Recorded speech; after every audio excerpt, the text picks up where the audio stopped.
And we probably talked about this before. I've never been a huge in-depth effects guy. I appreciate effects and I love to have them at my disposal, but I hardly use them the way I should, which is my shame on me for getting into that territory without fully exploring it, but also never really having the balls to use it in a live music setting like I should too, because I get, anxiety or whatever it is to try that. And then you're going to miss that pedal stomp, position, or my MIDI switch or my switcher, I'm going to miss it or not hit it at the right time. And then I've got this pressure on myself to make it sound as smooth and perfect as possible. So I just would rather not, deal with it sometimes. Have you ever had an opportunity where you've used it and it has screwed up? Yeah. So it's funny if you think about when you play music, and when you started, which I know it was and we went through this before, and I could rewatch my podcast to kind of gather in. But I watched part of one of your things today too about the church scenario, where your first band or something, right? That. Uh-huh. It was making me remember. That inspired me to remember my first band, my first cover band in a full band setting, not just me and another guy acoustically, but like a full band. It was in Keysburg, Illinois.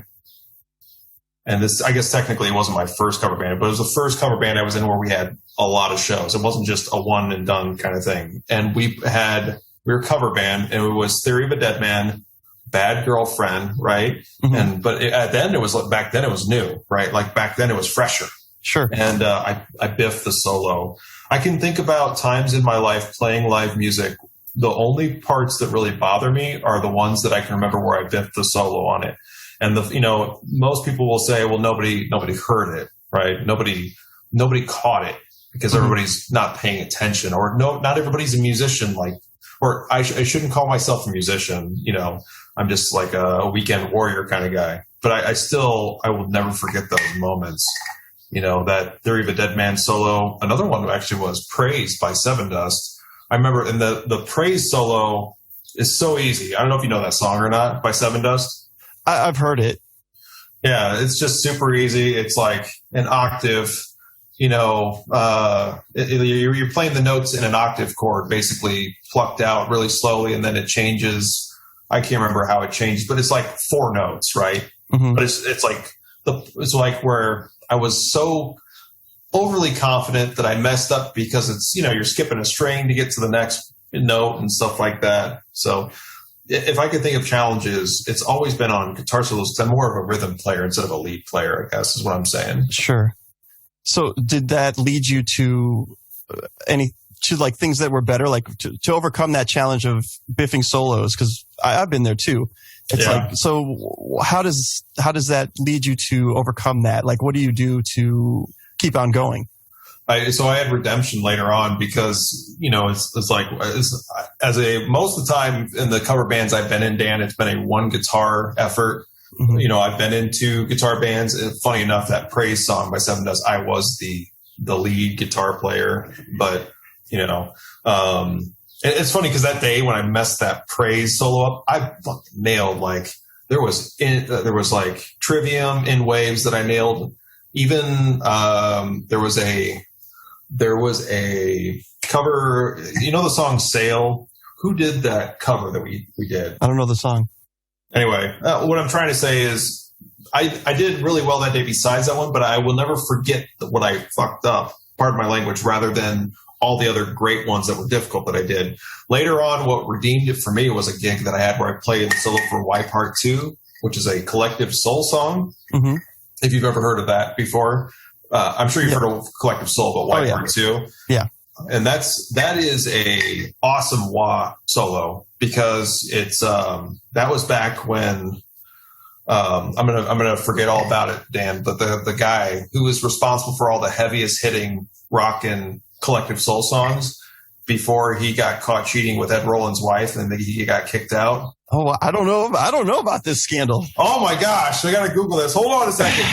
Scandalous. Wow. Collective Soul, guitar player, guitarist. So I nailed this solo though, and I remember somebody out in the crowd who actually I knew who was a musician, said, I can tell you've really been getting better because I just like nailed it or whatever. And that meant a lot to me to hear it from somebody who you could tell he meant it. Ross Childress, that's who it was. Ross Childress was the original guitar player who was really responsible for all the hard rock the riffs for the most part in Collective Soul. Okay. Yeah, but that was one of his solos. And the music video, if you haven't seen it, for Y Part 2 is pretty cool. It's like a total 90s, late 90s, early 2000s deal where it's like how everybody's dressed and it's a pool party and, you know, they're just rocking around the pool with everybody and, you know, that kind of vibe. But yeah, so I've had redemption, but it's still, I'm such a perfectionist in some ways that it will always probably bother me to some degree, but you can't let it ruin your life when you step up to play that solo, right? Right. So how about for you? What about me? Like what are you asking?